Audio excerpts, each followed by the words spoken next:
संत स अंत संत, जिसने अपने अंत को पहचान लिया है, बेसिकली वही तो संत है। जो अपने अंत को ना जान सके, जो अपने अंत को ना पहचान सके, वो संत नहीं। आप चाहे सलवार कमीज पहनकर बैठे हैं, साड़ी पहनकर बैठे हैं, पैंट शर्ट पहनकर बैठे हैं, वस्त्रों का, वेशभूषा का कोई अर्थ नहीं है अध्यात्म में।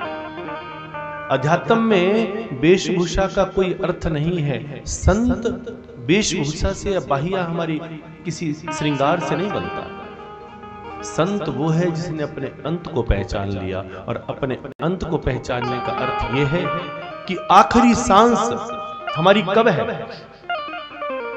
हमारी हर सांस को जो आखिरी सांस समझता है वो संत है, जिसे ये अनुभव हो गया हो कि मुझे अगली सांस की भी गारंटी नहीं।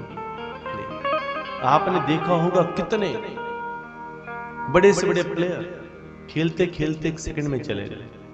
बड़े बड़े बॉडी बिल्डर जिम में जा रहे हैं, जिम में हलचल हो रही है, अपनी बॉडी बना रहे हैं, और हल्का सा डंबल उठाए, खत्म। कितने लोग दौड़ते दौड़ते चले गए। कितने संत महात्मा कथावाचक भगवान की कथा कहते कहते भी चले गए। तो भगवान की कथा कहते कहते, भगवान का नाम जपते जपते अगर हमारी अंतिम सांस जा रही है, तो समझ लीजिए कहीं ना कहीं हमने भगवान की विशेष कृपा को प्राप्त किया। ऐसा सुअवसर हमारे जीवन में हो कि हमारी आखिरी सांस जब इस शरीर से निकले तो हम भगवान का नाम ले रहे हैं।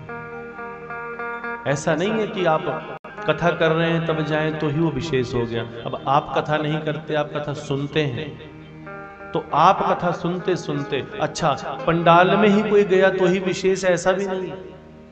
मामला तो भगवान की नाम को, चर्चा को करने का है। ऐसा कोई पल नहीं होना चाहिए जब हम भगवान का नाम ना ले रहे हैं। ऐसा कोई क्षण नहीं होना चाहिए जब हम भगवान का सुमिरन न करें। हर पल भगवान का सुमिरन हो। अपना जीवन का जो रोजमर्रा के कार्य हैं उनको करते रहें और भगवान का नाम जपते रहें। ये दिल कहे कि एक पल भी हम तुझे ना भूलें शंकर, एक पल भी नहीं, एक पल भी ऐसा ना हो जो हम तुझे भूल जाएं। हमारा दिल उसका कायल हो जाए और हम उससे इस प्रकार से प्रेम करें कि इस प्रेम के सूत्र में हम एक पल के लिए भी अपने प्रेमी को भूले नहीं। जो प्रेमी को भूल जाए, प्रेम कैसा, तो प्यार कैसा। और जब सब में इस प्रकार का भाव आ जाएगा तो ये सारा जगत प्रेम से भर जाएगा। अगर किसी से कोई आपसे शत्रुता भी कर रहा है तो उसे अगर आप अकल भी दे रहे हो तो उसे भी इस तरह से देना कि मन में कड़वाहट नहीं होनी चाहिए। किसी को सीख देने के लिए आपका आचरण किसी को सीख देने के लिए हो, किसी को परेशान करने के लिए आपका आचरण ना हो।